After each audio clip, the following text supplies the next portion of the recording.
My boyfriend was acting weird, so I thought he was cheating. Years later, I'll find out the truth. Aaron, M28, and I, F24, had been together for 2 years when everything went down the drain. It all started when we were planning a trip. We wanted to go to Switzerland together because I finally wanted to climb the Zugspitze. We were passionate climbers. We had even met on a climbing holiday. As soon as we booked a plane, Aaron was home less and less. Then he started hiding his phone constantly. He hardly talked about his day anymore and regularly jumped out of bed at night to answer any phone calls he couldn't make next to me. I became more suspicious daily, but I didn't dare to ask him. I finally asked his best friend if he knew what was happening with Aaron and explained the situation to him.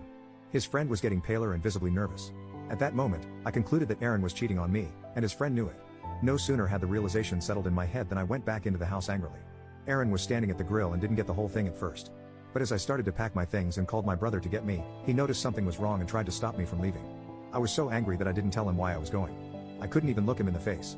It didn't take long for my brother to get to our house, and without another word, I got in the car.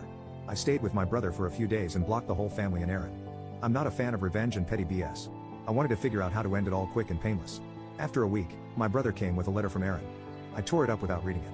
When my brother, 2 of his friends, and I went into the house to get my things on a day when I knew Aaron was not there, I also found a letter on my desk. I tore it up again and packed up my things, and took everything that was mine with me. I never spoke to Aaron again. His friends stayed away from me. Although his parents spoke to my parents, they respected that I wanted peace and quiet. I quickly found a new apartment, and even though it took me a long time to get over it all, I never sought the final conversation with Aaron. 3 years later, I met one of his friends in a cafe. He was obviously angry to see me. I wanted to avoid him when he told me straight out that I had to be the most awful beach on this planet. Aaron had planned to propose to me on the Zugspitze. I was so shocked that the coffee fell out of my hands. The late night calls were from Switzerland, with the people helping him on the spot. He was nervous and worked so hard to get the money he needed for his plan. We looked at each other briefly before he shook his head and left the cafe. I feel so stupid. I could have had anything if I'd just opened my mouth.